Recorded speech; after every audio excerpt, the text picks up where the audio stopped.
Hello boys and girls, welcome to my channel. I'm the Angel PT, and for today what I have here is NBA 2K18, also known as NBA 2018, I think it's how people say it. So the game was developed by the Visual Concepts, which is the same developers behind the latest the WWE titles and NBA. And obviously the publisher is the 2K, and well, they are using their in-house engine, which I don't know its name. So for this video I will be using 720p with the default median settings. I think it's a very good graphics. I mean, that is, all the effects are pretty much present except the ambient occlusion, volumetric lighting, depth of field and motion blur. Aside from that, we have pretty much all the effects, and the details are actually pretty good. You get reflections on the floor, so it's not really bad. You even get anisotropic filtering, compute shaders. It's really good regarding quality. But unfortunately the frame rate, it is around the 30 to 40 frames per second. Sometimes do drop in the cutscenes and replays, it gets lower than the 30s. It's not that I do care about the frame rates on the replays, but it do happen. Although an alternative, you might want to create a custom preset of 560p. There is a link on the description how to do it, how to create that resolution. It's a good mix between a good resolution and a bad resolution, and I do recommend you to use the low settings, but raise the textures to medium, because the textures on low in this game, it's really bad. Okay? You can also disable multiple stuff, like for example crowd, temporal anti-aliasing, but I don't really recommend, because I tried out and I was expecting a good boost in performance, but that never came. Okay, so just use, if you go with the 560p resolution, just use the low settings and raise the textures to medium. Okay, and so let me show you the results that I got without recording with multiple settings that I did try out. So I tried the game with the median settings with the native resolution. The experience was above the 30 frames per second during the gameplay, but even so, sometimes during the gameplay it got a little bit lower than the 30s, so I tried to avoid it, and that is why I tried the 720p median settings. With these settings you get a 30 frames per second experience or above, with exception of replays or cutscenes where the frame rate drops from the 30s, but like I said, who cares? It's replays, it's cutscenes, it's not playable moments, so I don't think people care about it. You can try low settings with the native resolution. You are going to pretty much get a 35 to 50 frames per second, which is pretty playable, but you kind of lose the reflections on the floor, and it's not even meat or fish. You don't get the 60 frames per second, and you also don't get pretty much close to 30s, and you lose a lot of graphics comparing to median, but it's really up to you. Or alternatively, you can use the 560p like I did recommend you. I know it's a very low resolution, but the game with the low settings have TAA, which makes an incredible job by providing a good quality in low resolutions like this one. And you get, well, you still don't get the 60 frames per second, not at least all the time, but you get pretty much between the 50s and the 60 frames per second, which is very playable.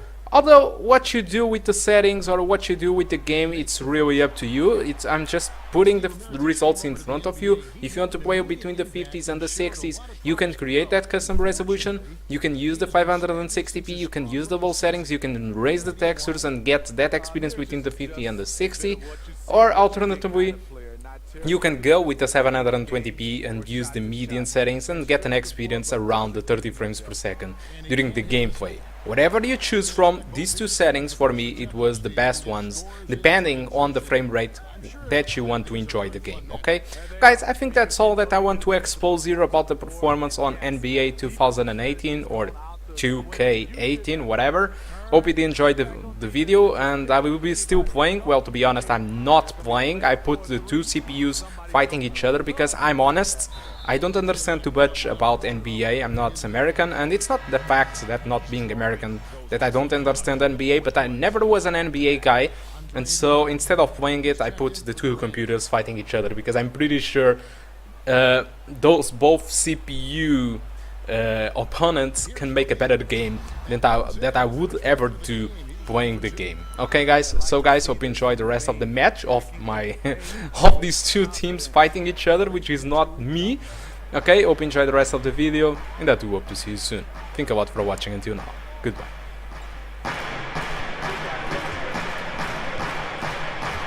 Shot clock at 6. Back to Curry. The 3. That one falls. Coming off Iguodala's feed. Curry's got himself on the board with 3 there. Iggy just keeping his head up on his swivel all the time. Dunn kicks to Mirotic. A floater, and the layup is good. Yeah, going to the floater right there. That was pretty. Warriors have gone 1 of 3 from the field to start this one so far.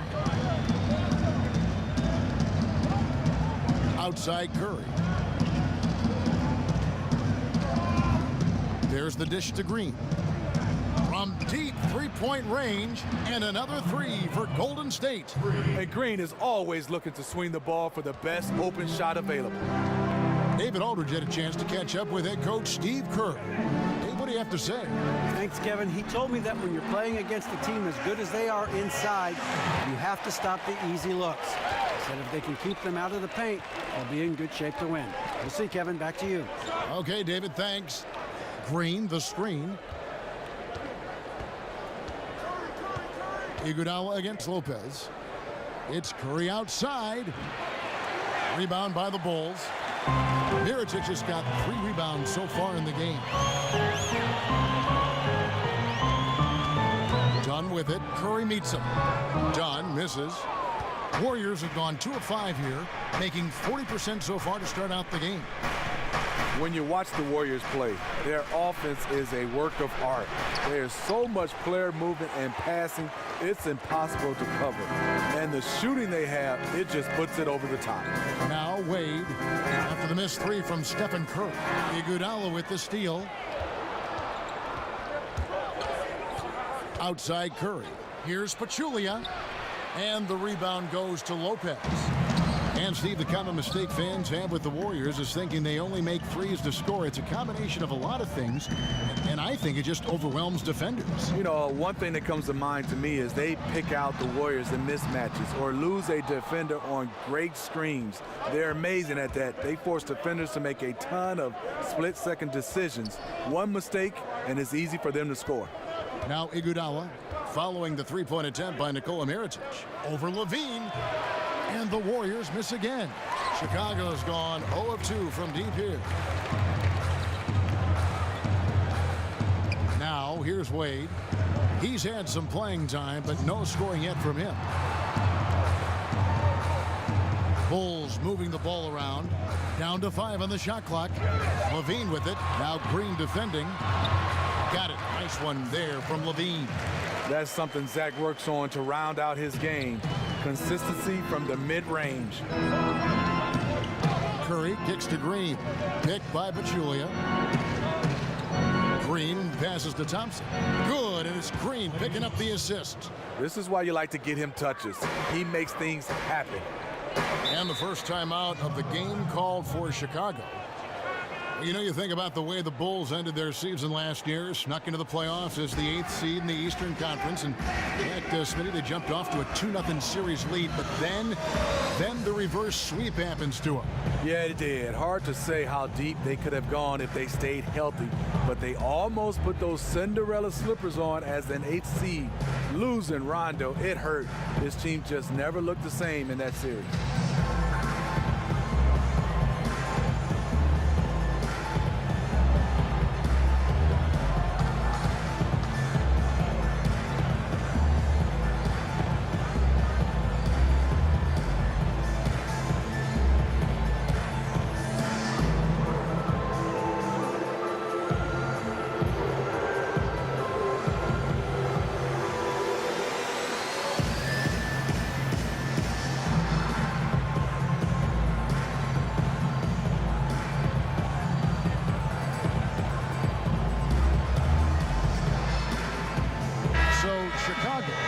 Almost entirely new group. Markkanen, he's checked in for Lopez. Portis comes in for Mirotic. Justin Holiday's checked in for Levine, and it's Grant in for Dunn. Different look here for the Warriors. West is checked in for Pachulia. Young comes in for Andre Iguodala. Patrick McCaw, he's checked in for Klay Thompson. And it's Livingston in for Steph Curry. What a play from Draymond to rise up and send it back. He really takes pride in his defense. Well, you have to like their work on the boards, Kevin, particularly here to start the game. Now Now here is Holiday. Grant with the ball. West picks him up. Grant dishes to Wade. They get it again. So he gets the whistle. Contact on the way up and 2 shots coming up. Nice work to get it inside and draw the contact. Bulls shooting their 3rd and 4th free throw attempts of the game.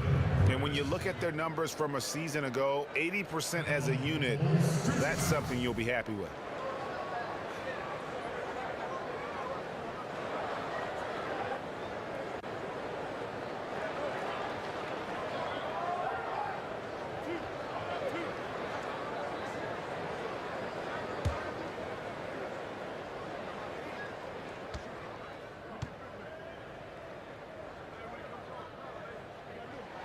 The free throw drops for Grant. What stands out to me about this Warriors team is just how unselfish they are as a group. They really don't care who gets the score or the credit. Cheer each other from the bench, and they do it all game.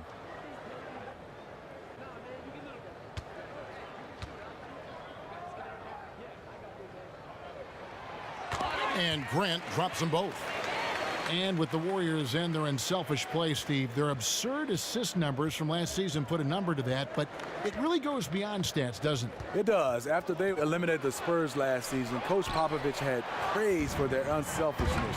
He said they have a multitude of players who are unselfish and play a beautiful game. It's not easy melding all these stars, but their unselfishness, it makes it work. Holiday with it. West picks him up. Shot off a pick. Holiday gets the bucket. Holiday's got his first points in this one. Excellent use of the screen there to free himself up and create space to make the open J. And that one's good. Green. How about the passing? They are moving the ball without any thought, without any individual agility. Grant kicks to Holiday. Here's Wade. Knocked away. That misses. Would have counted had it gone in. 1 quarter in the books, and it's been a close one so far. It's the Bulls up 2. From the United Center in Chicago, back in a moment.